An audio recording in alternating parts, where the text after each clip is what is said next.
Courageous in coming to a decision, the decision that they have done. Yeah, Paul, I mean, we heard from the Kirchers this morning, this afternoon rather. They said justice will be done whichever way that may be. Of course, they will have to support this decision. And I just have a few words on behalf of our family. We're thankful that Amanda's nightmare is over. She suffered for 4 years for a crime that she did not commit. We are thankful for our lawyers, Carlo Della Vedova, Luciano Girga, and Maria Del Grosso, and their assistants. Not only did they defend her brilliantly, but they also loved her. We are thankful for the support we have received from all over the world. People who took the time to research the case and could see that Amanda and Raffaele were innocent. And last, we are thankful to the court for having the courage to look for the truth and to overturn this conviction. We now respectfully ask you to give Amanda and the rest of our family our privacy that we need to recover from this horrible ordeal. Thank you.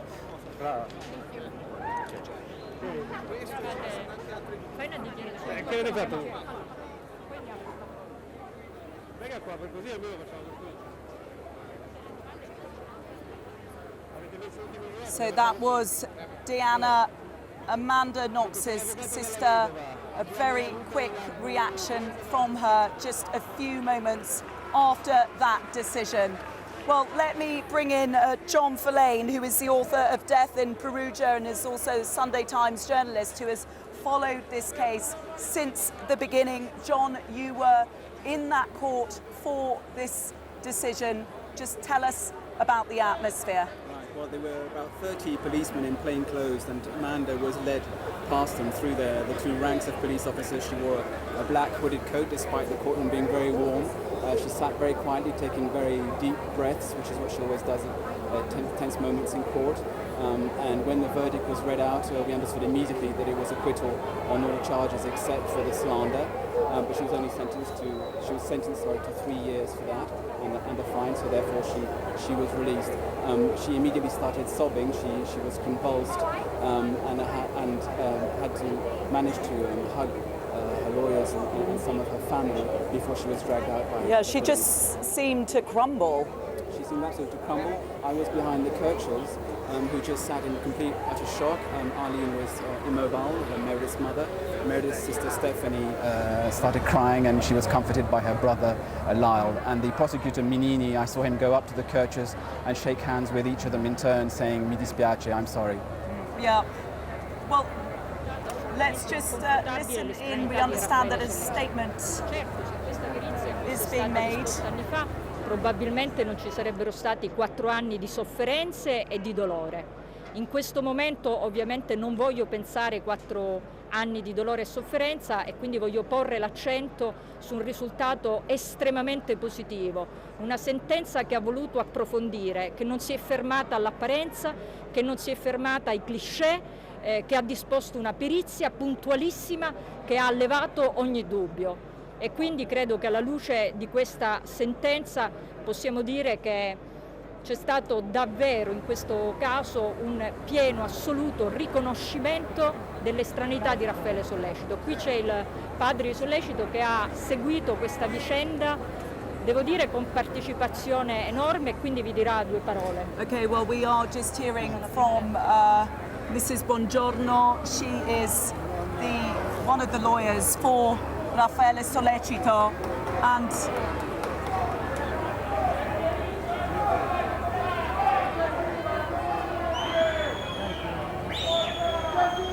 we're now hearing from Raffaele's father, Francesco Sollecito.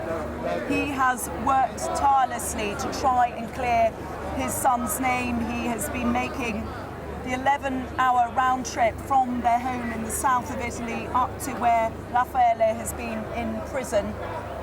I'm afraid I can't hear what he's saying very well, but obviously giving his reaction. They've always claimed that this has been a miscarriage of justice, and in fact when Raffaele Sollecito spoke in the previous trial, he said himself that he was the victim of a miscarriage of justice.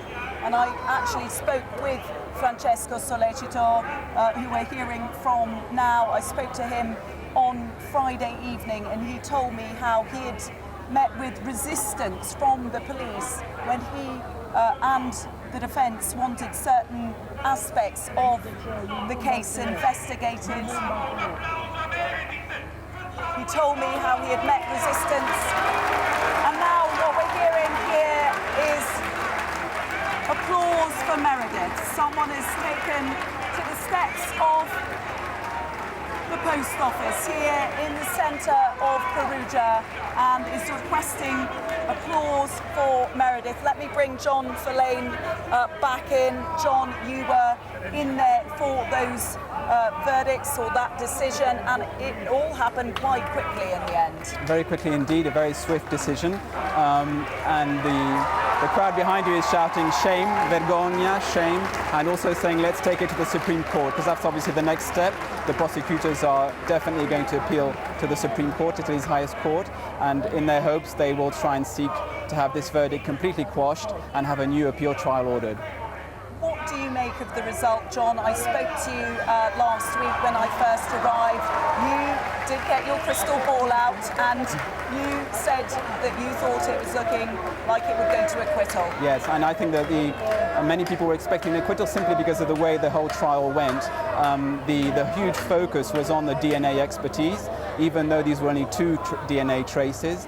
It obviously clearly seems to have sown a huge doubt, at the very least, in the minds of the jury and of the judges, and they decided that there is no case and that they're innocent. But that will be now, there'll be new grounds, obviously, for appeal based on this decision. The prosecution stood by the original findings in spite of the independent DNA review, and they also told the jury that there were 10,000 pages of other evidence against Knox and Sollecito, but clearly the judges and the jury have not given those 10,000 pages much weight.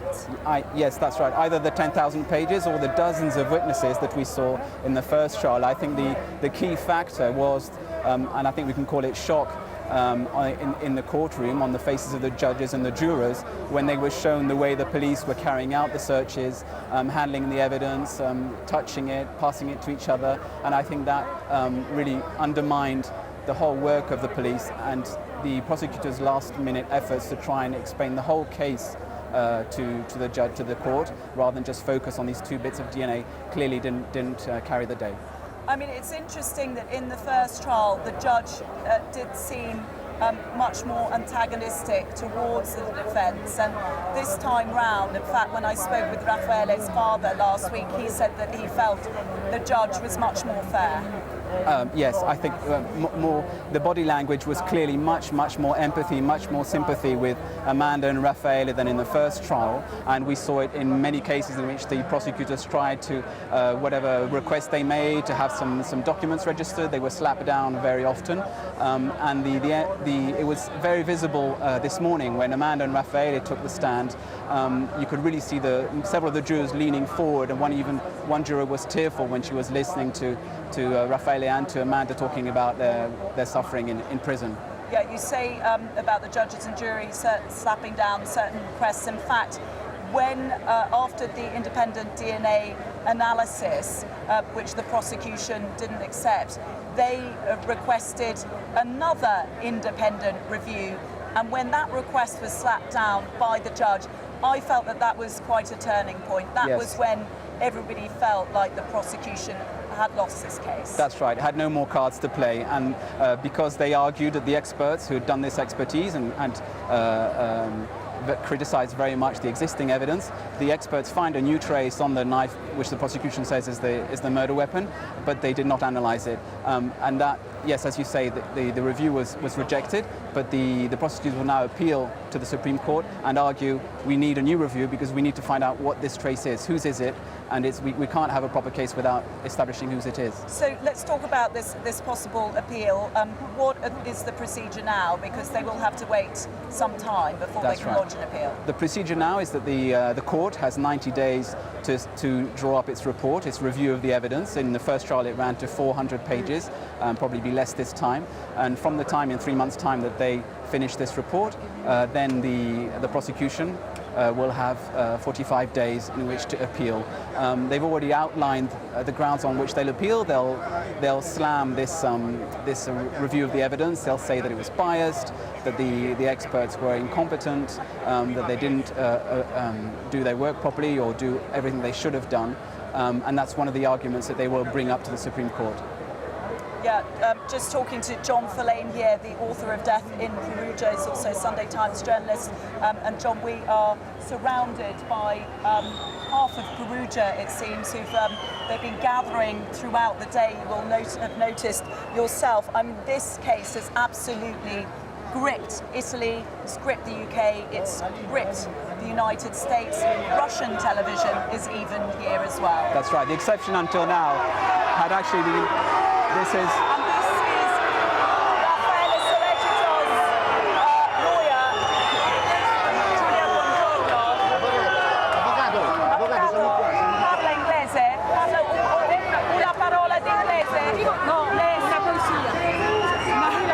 Unfortunately, Avvocato Buongiorno, the lawyer Buongiorno, says that she doesn't speak English. And so she's being insulted by the crowd just now about to do. She's being insulted by the crowd, but she's just going to speak to Italian TV. So, John. Yes, I was just saying the exception has been Perugia so far. It has tried to ignore this crime. It's a very parochial, closed town, and it had really no interest in this trial. It was just reflected too badly on Perugia. The people of Perugia you talked to were very angry with even the Italian papers calling Perugia Ibiza, with drugs and students partying, etc.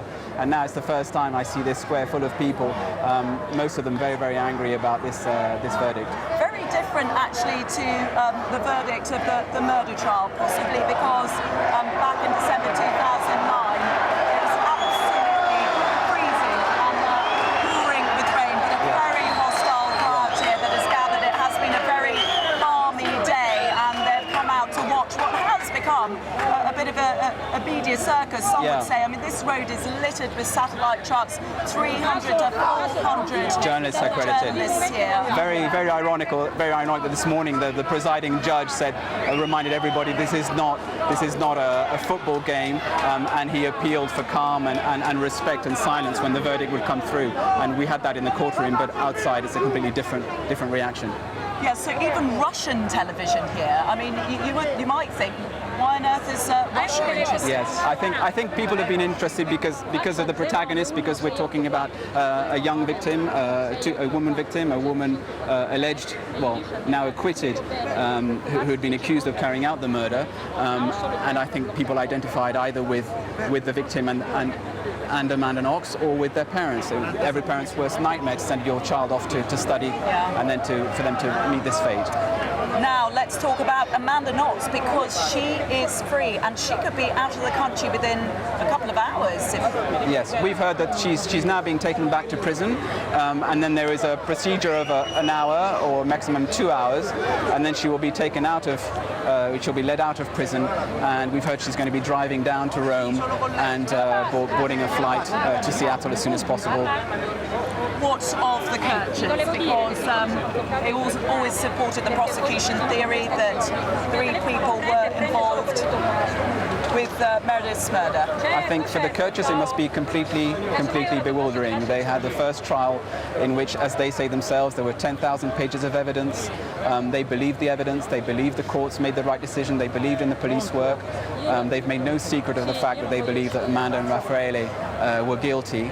And now it's a complete overturn the decision. I think what they may do, if they continue to support the prosecution, I would expect them to back the prosecution's appeal and request for eventually a possible new trial. Yeah, John, and I just saw the gentleman from the British consul who came up from Rome this morning to offer support to the Kirchens leaving the court. We're seeing live pictures here outside the court in Perugia after Amanda Knox and her co-accused Raffaele Sollecito were acquitted of the murder of Meredith Kircher in 2007. They've spent 1,400 days in prison, nearly 4 years. They were arrested just 4 days after the murder on the 1st of November 2007, but they are now free to go.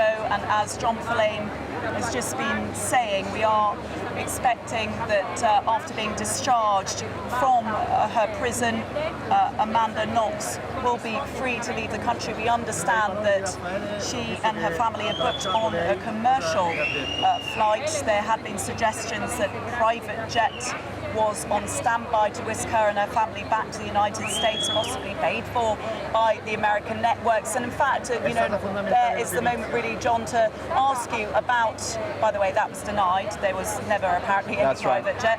But this media campaign behind Amanda Knox that was really led by her parents, her father, Kurt Knox, and her mother, Edda Mellis.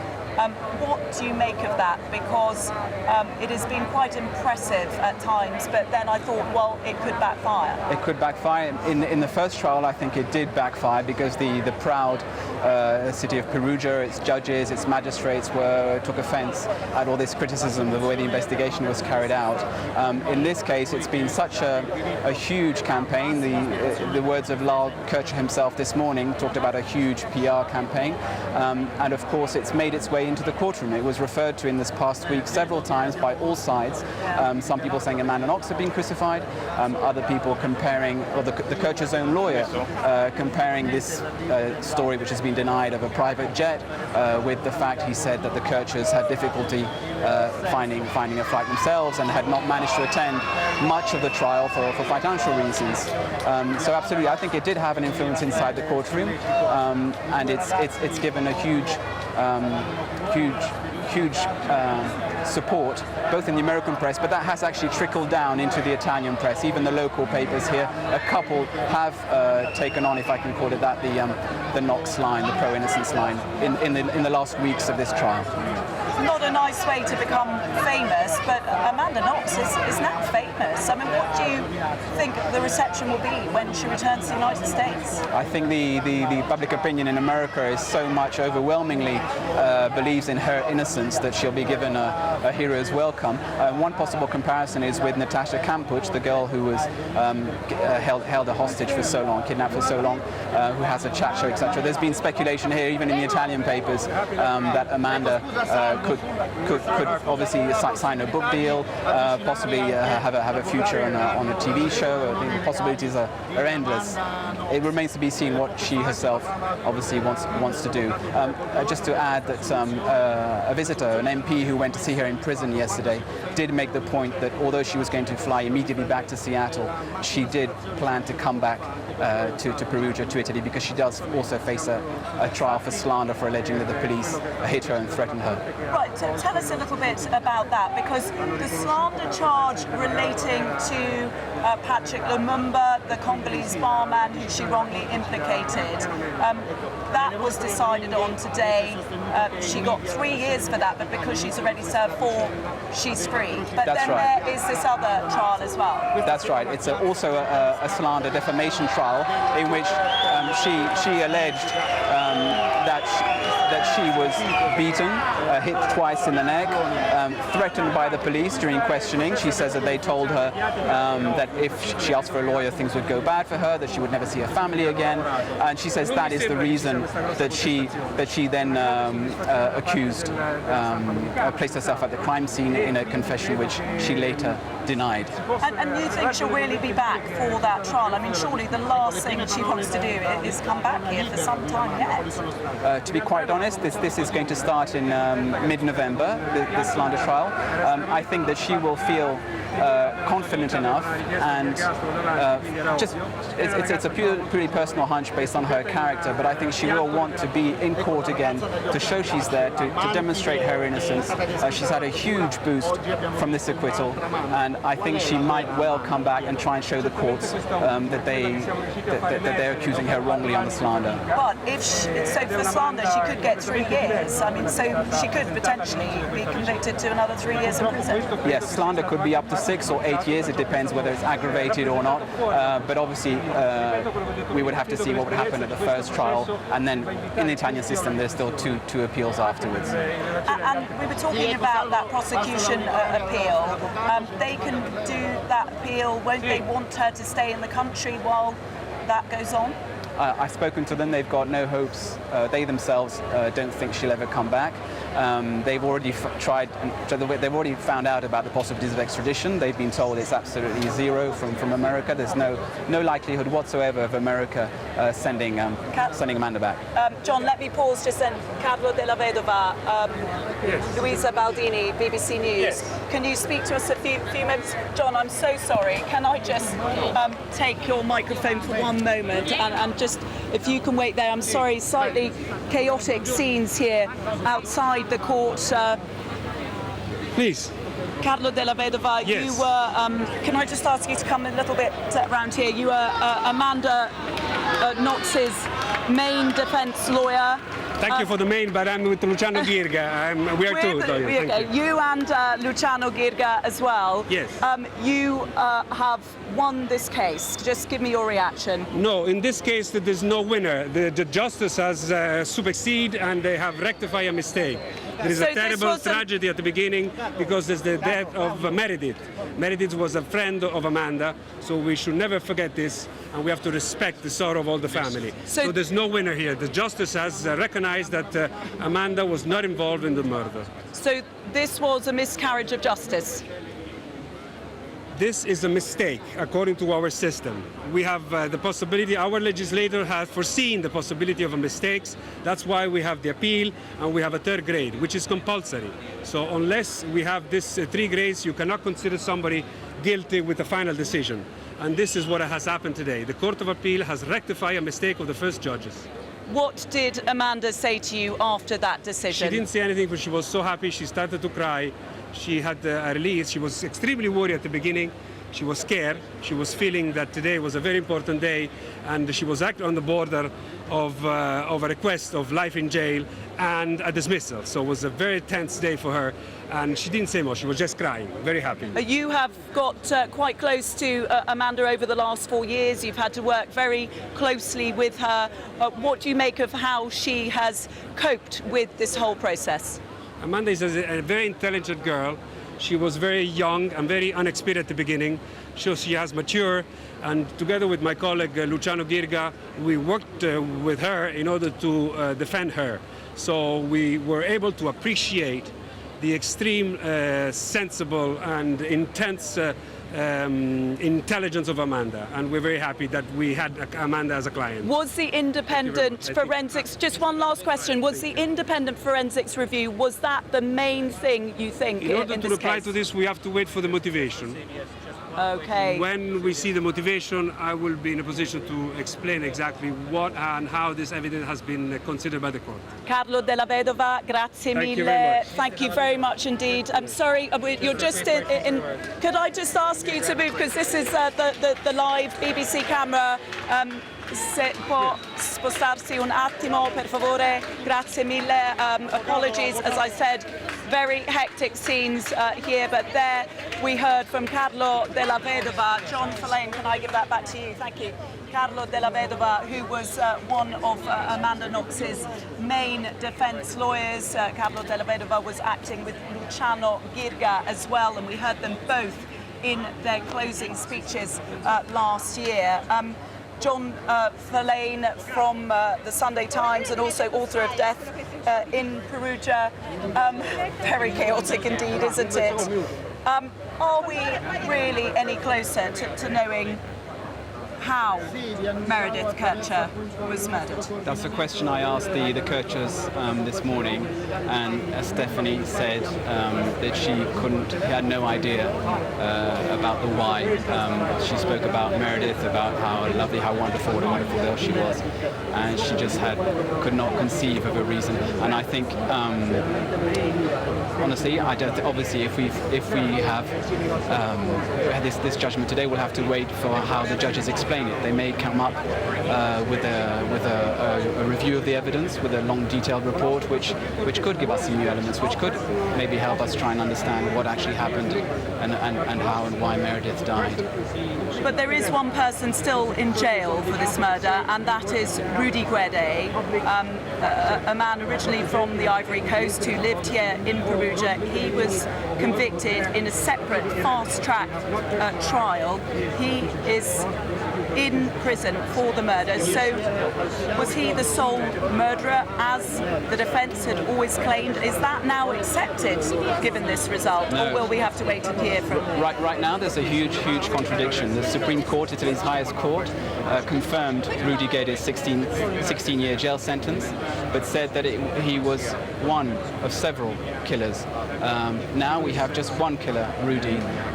So it's a contradiction with this, and in fact, it's another reason why there will be an appeal, and why the Italian justice has yet to resolve exactly what happened. This is just terrible for the Kirchers, because there just seems to be no end, and they just want to get to a point where they can remember Meredith as she was, and not as they said once, not as a tragic victim or a news item, but whilst all these legal processes are ongoing, they can never get to that point, really. They can never put it to rest. That's right. It's the decision tonight is a huge slap in the face for Italian justice, for the prosecutors, a huge slap in the face for the Italian police, and also a slap in the face, I think, for the Kirchers, because of their belief, and they've said it publicly, their belief that Amanda and Raffaele were guilty and did carry out the murder with Rudy, which obviously has now been contradicted by this court. But yes, because of the very nature of the Italian system, because of all these guarantees, these guarantees for defendants, it does mean that it's very, very slow, and it's, I think, the only court which can put maybe the last stop to this story is the Supreme Court in Rome. You mentioned the Italian police just then. Sorry, John, can I disrupt you just for one moment? We've got Giulia Buongiorno, who is Vabbè, me lo tengo così. lawyer for Ok. Raffaele Sollecito. Signora, può venire, avvocato, può venire qui un attimo, se parla lentamente. Ok. Non parla inglese? No, qualche poesia posso dirle. She doesn't know. She can apparently say a poem in English, but she doesn't actually speak English. Cos'è la sua reazione sulla decisione? È una decisione che noi ci aspettavamo, She says this was a decision that they were expecting, perché in questa fase del giudizio c'è stato un adeguato approfondimento delle prove. because at this point of the proceedings there was a better understanding of the evidence. In primo grado invece era stata negata la perizia. Whereas in the murder trial the evidence was refuted. Ed è chiaro che in assenza di una perizia non c'è stato quel grado di analisi che poteva chiarire quella che era la posizione dei nostri assistiti. And because they couldn't analyse the evidence properly, they couldn't really get to the bottom of it. Raffaele Sollecito come sta in questo momento? Sta benissimo, è molto felice, ovviamente ha trascorso 4 anni durissimi, però in questo momento è molto molto felice. I asked her how Raffaele Sollecito is feeling. She said that he's very happy, that he has spent 4 very difficult years, but that he's very happy at this moment. Giulia, buongiorno, grazie mille, arrivederci. Ce n'era un altro? So there we have it. We've heard from Amanda Knox's lawyer and Giulia Buongiorno, Raffaele Sollecito's lawyer as well. John Verlaine is with me. John, if you could just stay here with us for a few more moments. But let's just take some time out of the chaos that has become the centre of Perugia now and look at the background to this case following those acquittals of Amanda Knox and Raffaele Sollecito. A picture was painted of Amanda Knox as having the face of an angel but the persona of a she-devil. The reality is that Amanda was not capable of murder, but she was young, naive and misconstrued from the moment investigators set eyes on her. It's true her much photographed face has eclipsed that of her murdered flatmate, the British student Meredith Kircher, who was 21 when she came to Perugia in 2007. Meredith, who once appeared in this pop video, had been in Italy for just 2 months when she was sexually assaulted and stabbed in her own bedroom.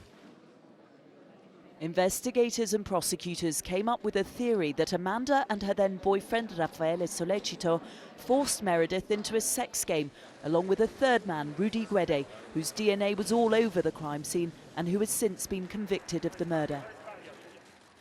Much of what was alleged to have happened in the apartment that Amanda shared here with Meredith is based purely on supposition. None of Amanda's DNA was found in Meredith's bedroom, and an independent review of the analysis allowed at the appeal dismissed many of the original findings because of contamination and bad practice in how the evidence was collected.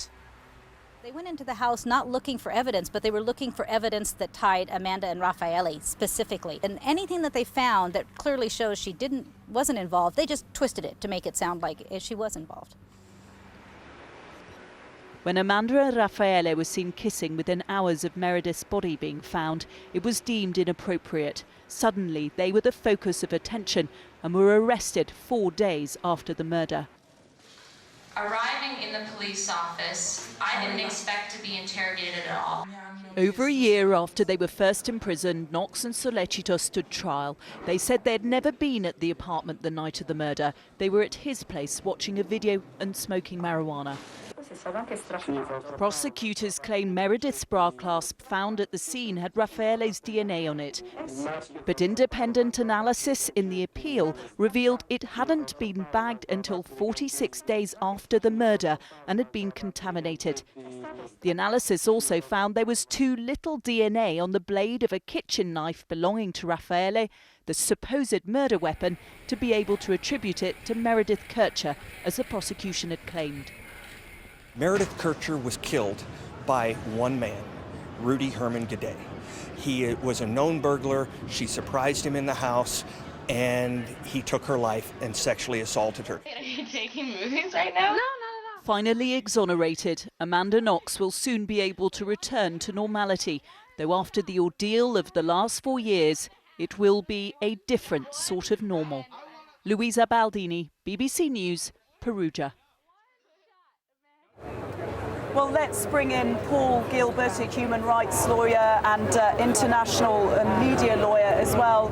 Paul, good evening to you. Incredible scenes here in Perugia following those acquittals. Your reaction first.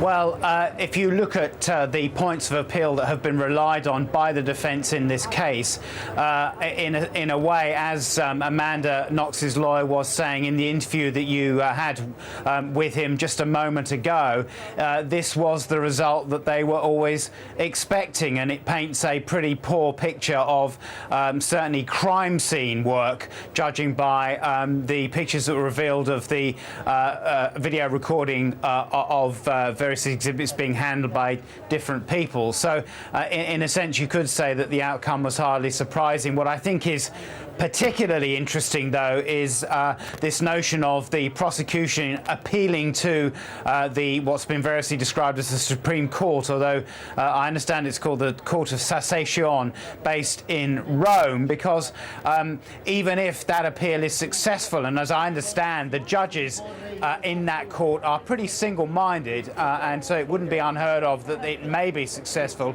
So, in other words, the conviction is reinstated.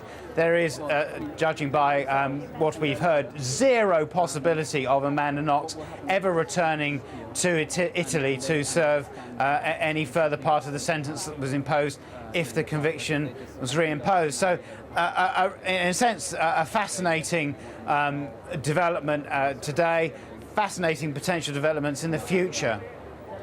I don't physically see Yeah, both Amanda Knox's family and also Raffaele Sollecito himself had said that they were victims of a miscarriage of justice, and this evening they have been vindicated. No, I'm just saying they have very much been vindicated, and as we were all sitting there listening to the announcement by the judge of the appeal outcome, short, sweet, and very much to the point. Both defendants acquitted completely of the 4 charges, and yes, total vindication. Although Amanda Knox was found guilty of the slander of the Congolese barman Patrick Lumumba, but because she's already served 4 years, they have said that she doesn't have to serve that sentence and she can be released. So we're expecting her to be returning back to the United States any time now.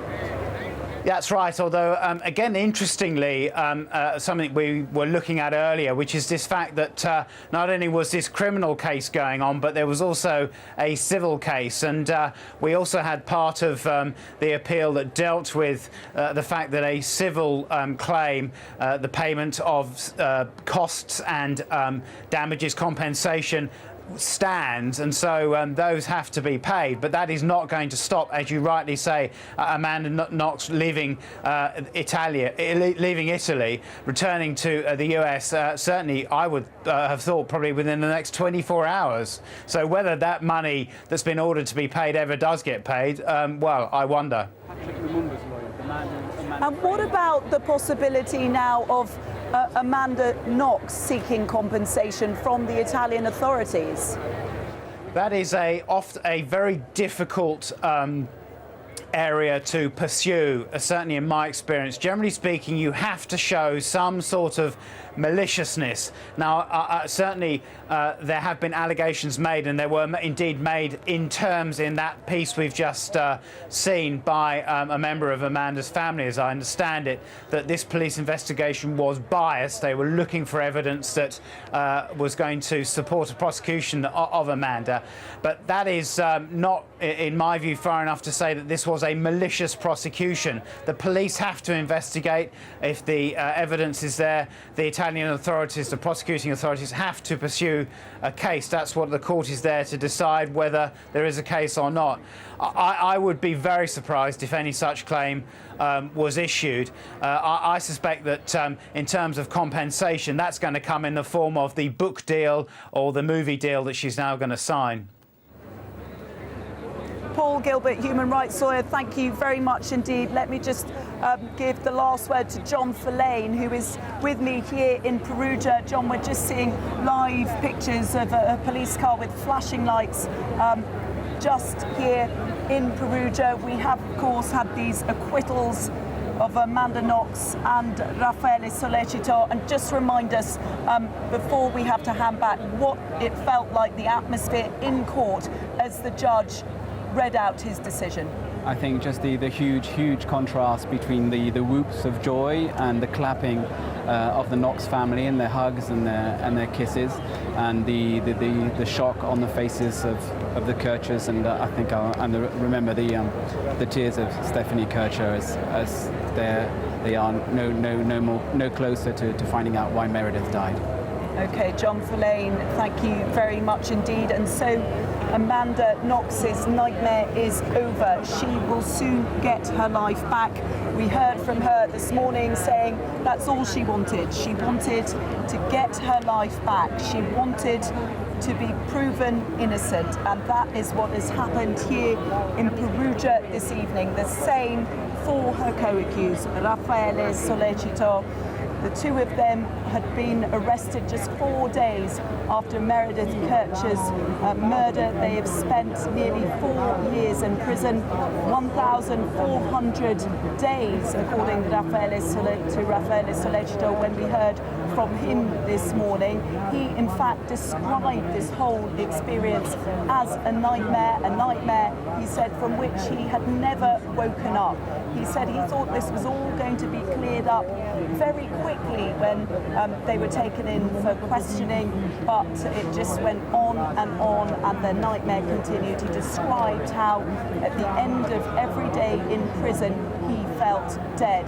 Those heartfelt appeals made by Amanda Knox and Raffaele Sollecito to the judges and jury this morning were then well received, it seems, as we now have had this breaking news here in Perugia that after nearly 4 years, twists and turns, the murder trial, and then this appeal which has been going on for some 10 months, that Amanda Knox and Raffaele Sollecito have been acquitted of the murder of Meredith Kircher, the 21-year-old British student who was studying here in Perugia and had only been here for 2 months when she was brutally murdered. Well, the prosecution had always said that 3 people were involved, but now it seems after tonight's acquittals that there was only one person responsible, and that is Rudy Guede, a man who was convicted of the murder in a separate trial to that of Amanda Knox and Raffaele Sollecito. He is still in prison for the murder, although he appealed against his 30-year sentence, and that was slashed to 16 years. So he is, at this moment, the only person responsible for Meredith Kircher's murder, although the Kircher family have always supported that prosecution theory that 3 people were involved. So a huge blow to the Kirchers, who have really been looking for some